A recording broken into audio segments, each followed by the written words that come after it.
Okay, so we are on to the second part of Chapter 15, Reconstruction. Okay.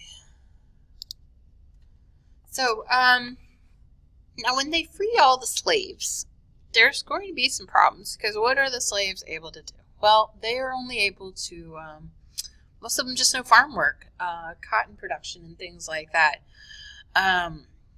You have some gaps between the goals of freedmen and of politicians. Many Northerners are going to believe that wage labor is going to overtake the South. Instead, former slaves want land. Obviously, what do they know? They know how to farm. So they are going to want land of their own. Republicans, however, don't want to confiscate land, but the former slaves, they feel entitled to it. A few states developed opportunities for freedmen to purchase land. Most were economically vulnerable to discrimination, and I will tell you, a lot of them ended up working for the same people who owned them. They received a wage instead of food, clothing, or shelter. Extremely low wages meant starvation. So, just because now you're free doesn't mean life is better.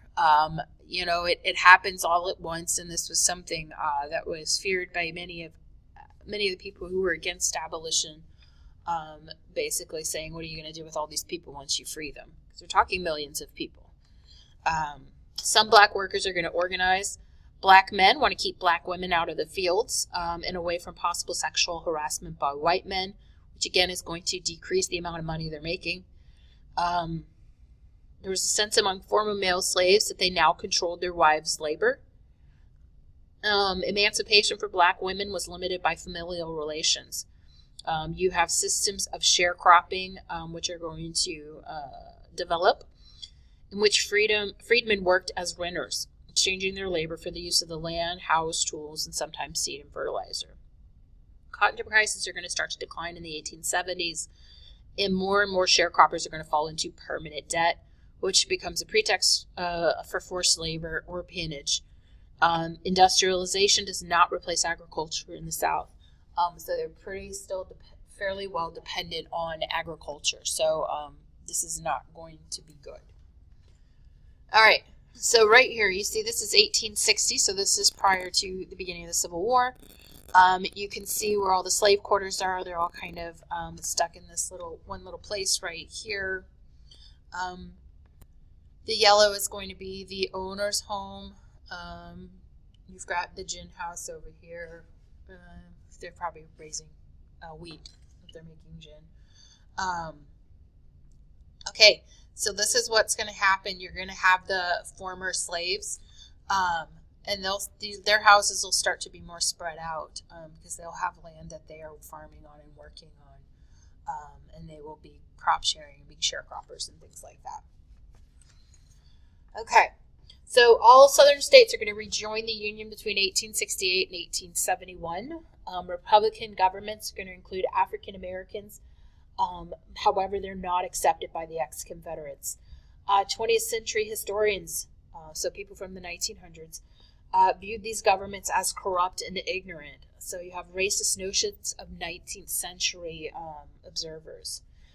Today's historians, however, can contend that they were progressive, eyeing reform in education, family law, social services, commerce, and transportation. So basically, that's just an example of how perspective changes. So once you're in it, it's hard to kind of see what's going on, but once you have historical perspective, it really makes a difference. In the late 1860s, the Southern Republican Party is going to include whites and blacks. The Union League was a secret organization to pressure Congress for freedmen's causes. The Freedmen's Bureau is going to play a key role in creating colleges for African Americans. So you're going to get Fisk, you're going to get Tougaloo, and the Hampton Institute, and you'll get more as time goes by. This is what we today call HBUs, or historically black universities. This is when they're really going to start popping up. So ex-Confederate men are going to view the Southern Republican Party as illegitimate in the South. They're going to refer to Southern whites who supported Reconstruction as scalawags. So this is going to be kind of like a dirty word. So it's not a nice thing to be called that. They're going to denounce Northern whites as carpetbaggers. And the reason they're going to call them carpetbaggers, see that picture of the man with the top hat and that little bag, that's a carpet bag, is they would move down to the South with all of their belongings in a carpet bag wanting to be part of the political system and be part of politics in the southern states, because the Confederate leaders weren't eligible, so they kind of wanted to take those positions. Let's see. Many who come to the South did so for economic opportunities. You have Southerners who do support the Republican Party, and they want to get rid of the planter elite aristocracy, so all of these former slave owners that had ruled the states before the Civil War. African Americans are going to recruit former slaves to be part of the political system. Many blacks are elected to office throughout the South with plans to abolish the black codes and corporal punishment. They want to establish humane prisons, hospitals, and asylums. And they want to dramatically increase public education. Public education is not a thing in the South. It is starting to become a thing in the North, but it is not a thing in the South, certainly not for black people. All right, so churches are going to be aided by Northern missionaries and teachers. Independent black churches are going to grow quickly, and they're going to become the center of black life in the South. Joining black congregations in the North to create National Baptist Convention and African Methodist Episcopal Church. They're operated as schools and meeting halls. Black ministers or leaders of their communities. Let's see. Teachers and charity leaders desire to build businesses and institutions to serve black Americans. Some wanted integrations. Others wanted all black schools and churches. Senator Charles Sumner, remember the Republican from Massachusetts, he argues for desegregation of public transportation, hotels, and churches in 1870. Opponents are going to be afraid that these shared public spaces are going to cause a problem. It's going to lead to racial mixing, which will eventually lead to intermarriage. And that's what happens later on, but they really want to prevent that from happening at that point in time. You have another Civil Rights Act in 1875, which is going to require full and equal access to jury service, transportation, and public accommodations, irrespective of race. That will not last long. You will have Plessy versus Ferguson soon that will outlaw, or actually allow for legal segregation. This right here is the Fisk Jubilee Singers from 1873. So Fisk is an HBU, or historically black university. And you can see they are well dressed.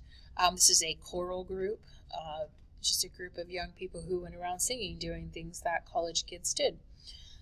So that is what we have for this section of chapter 15. So I hope you have a good morning, afternoon, or evening. Bye.